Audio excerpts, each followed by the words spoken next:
dynamic duo, I think, isn't it? I think that's a good way to put it. We have coming up in a beautiful vehicle, we've got Mal Moore, University of Alabama Athletics Director, and Dr. Judy Bonner, the president of the University of Alabama.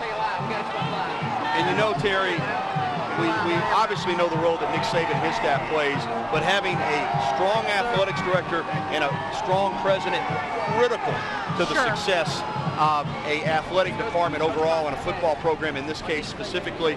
Coach Mal Moore, we know his history, more championship rings than any man walking the face of the planet. Judy Bonner, longtime provost, has come into this role of president, has not missed a beat.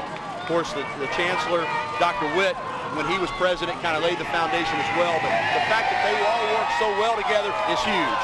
And you hear the Here we go. You know what's coming up now. I think we do. Scott Cochran, the director of strength and conditioning. Gary, do you think there are any other strength and conditioning coaches in the country who are as well known as that one? No. To answer your question, no, he is a celebrity, but let me tell you this, he enjoys, he's got a great personality, but that's the way he is with those players too. Can you imagine when you're in the weight room and you're tired and you're pushing, but that enthusiasm that he supports you with, it makes you want to get that extra rep, that extra, you know, few pounds on the bench, and that could be the difference in late in the fourth quarter and winning and losing. And it's all part of the process, as they say. And he doesn't do it alone. He has an entire weight and strength and conditioning staff, and some members of the strength and conditioning staff are coming by us now in a 15 national championship Bama car, and it's just a great team all the way around. And now we have the 2012 captains. Look at this. Barrett Jones, Chance Warmack, and Damian Square. Look at the reception for these guys. Have they led their football team to some amazing accomplishments or what? When you talk about Square, Jones, and Warmack, you're talking about three great football players honored as permanent team captains, and even better people, Terry. I know all three of those guys well. I've interviewed them many times, and they are class on and off the field. Absolutely. You know what? Now we have this next group. Back to back, baby. Yeah, just some more of the players that are coming through. You know, I see John Fulton off there. I saw Kevin Norwood. Here's C.J. Mosley, number 32. Great football player, first-team All-American. Jalston Fowler next to him. Fowler unfortunately went down with a season-ending knee injury against Western Kentucky, but was off to a great start.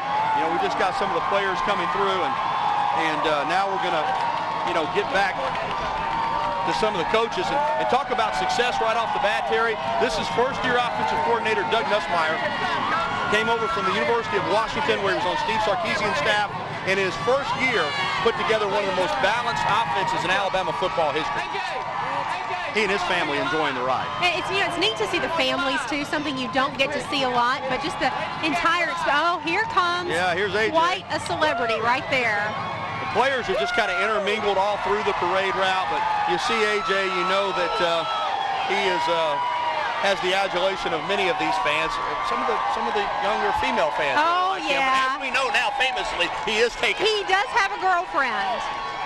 How about this? Burton Burns had an opportunity this offseason to take another job, staying at Alabama, and I'm going to tell you something. The running backs at the University of Alabama are thrilled that he stayed. He is one of the most beloved and respected members of this coaching staff, was one of Coach Saban's first hires. You see Eddie Lacy right in front of him. Lacy, of course, one of his star pupils, and Eddie Lacy breaking it down, but Burton Burns is terrific. And look at Lacy here. Look at this. Lacy going on to the NFL. Burton Burns has already sent Glenn Coffey on to the NFL, even though he retired early in his career. Mark Ingram, Trent Richardson. Now Lacy's going. You see D. Hart there, Brent Callaway, T.J. Yeldon. All of the running backs walking along there with their running backs coach, Burton Burns, who they love. You know, side note, we got to see Eddie Lacy out playing in the snow the other day at the University of Alabama. That was a lot of fun. Some of Tuscaloosa's finest coming by there, motorcycle officers, and man, this is a lot of fun. Imagine for these players. I'm so glad they did the parade this year. Yeah. I love the inside the stadium, but this is a lot more fun. It is. It really is, and the thrill that the fans are getting with this interaction is fantastic. You know what's neat? I've noticed that each position coach has his position players with him. Yeah. Here comes offensive line coach Jeff Stoutland and his family with all of the offensive linemen. And these are some big dudes, These are Terri. some big guys. When you see them in person, that puts it in perspective. You see some of these guys that you'll recognize. I see Austin Shepard back there. We see Cyrus Kwanjo. Alphonse Taylor, who's going to be a real good player here in the future for Alabama. Ari Kwanjo, Brandon Green. I mean, Chad Lindsey, Ryan Kelly, who's going to take over at center next year for Barrett Jones. So really good group. You got to have some big offensive And I think we're getting a glimpse. They're on their way, but here comes Coach Saban and Miss Terri. You can see them on our monitor through the trees right there. They are on their way. We'll see them up close in just a moment. Kind of a sneak preview. Here's Coach Bobby Williams. Special teams coach's daughter Natalie, who actually interned for me. Yes, she did. The whole Williams clan there with some of their special teams players walking alongside them. You know, Coach Williams, because you have limited access to the assistant coaches, you don't get to know him that well, but I've gotten to know Bobby Williams really well. I said his daughter Natalie interned for me, and man, he is a great guy. He's so much fun. Well, and the impact that these coaches, I'm sure, have on the players. Wide receivers coach Mike Groh and his wife, and all of the receivers walking along there with Coach Groh, and he's also one of Alabama's top recruiting coaches, and man, he has had some great receivers to work with, including this year the freshman Amari Cooper. What a season he had! I see Russell Moore driving the next vehicle, a friend of mine. Hey Russ, how you doing? Leading in some of the cheerleaders. All right, here come our cheerleaders and another group of the players. Got the cheerleaders coming up, many more of the players, and we talked about the band and all the support staff. What a job the cheerleaders do, raising enthusiasm all over campus and certainly at the games. And they get to be along every step of the way with the team all season long. Yeah, some of the players just walked by, Adrian Hubbard, Ed Stinson, Corin Curvin, freshman defensive lineman who's going to be a really good player. You see these players walk by, Haseen Clinton-Dix, and here Robert comes Lester. A hot commodity in the football world. Yeah, Kirby Smart, defensive coordinator with his two young twins right there. And man, I tell you, a lot of people would like to have Kirby Smart. We know that, but right now he's still all Alabama. Yes. Right behind him is Chris Rump, defensive line coach, and his family. Coach Rump, another guy I've gotten to know pretty well. Tremendous coach, Alabama's defensive line, year in and year out, one of the best in the country. I'm loving seeing these cars too. They're pretty impressive. Yeah, these are some classic And cars. they're beautiful cars. I'm focused so much on the people, but you're right. These are some beautiful, beautiful automobiles. Greg Brown, brand new secondary coach, Terri, and Jeremy Pruitt left to become the defensive coordinator at Florida State. Greg Brown with all kinds of NFL and college experience, just now joining the staff. And here we go. Here they come. What a reception for these guys. We don't even have to tell you who these people are. No, it needs no explanation. Driven by Cedric Burns, who's an aide to Coach Saban, and in the Mustang, and you see Coach breaking out the crimson, and Miss Terri right next to him. And boy. What a great reception from them. Very beloved in this town and very much all over the state. Well, when he got here, Terri, let's remember, Alabama had a proud tradition, but this program was not at high tide, pardon the pun.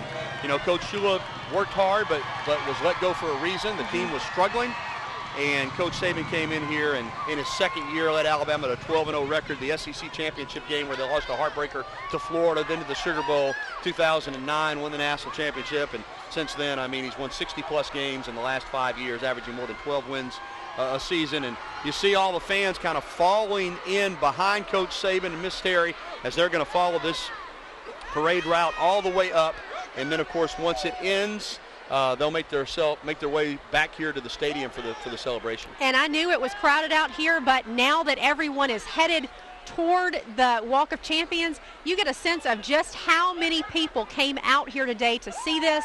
What a great experience for these fans to get an up-close experience with these players, get to see their families, beautiful cars, hear the band, Big Al, even Obi from the Orange Bowl came, the BCS chair came. What a special event. Terri, and we've enjoyed bringing it to you on TV, but I think we've enjoyed even more this great perspective that we've had. We really we've had the best seat in the house. Cannot complain about that. We would have done this for free. Yeah, I think so. This is just a great, a happy event for Alabama fans, and just the sea of crimson out here is unbelievable.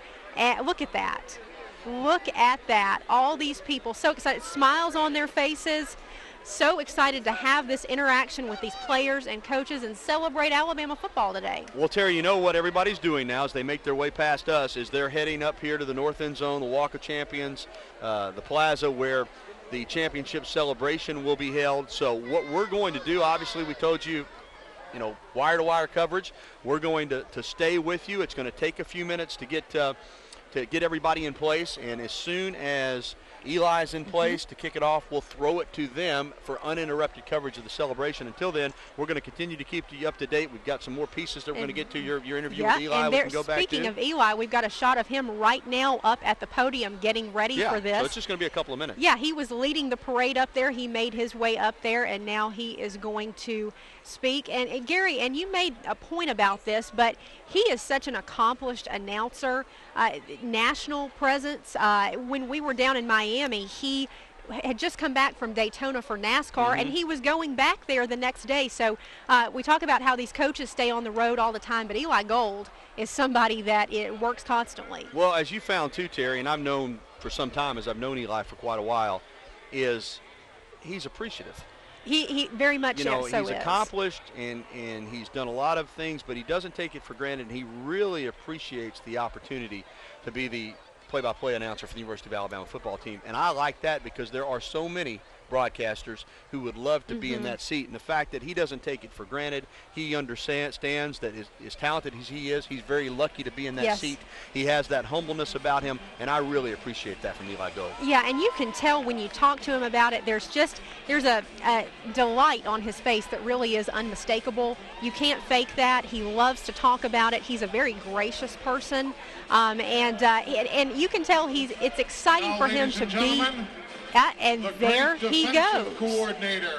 Eli Gold kicking off this celebration for a 15th national championship for the Alabama Crimson Tide.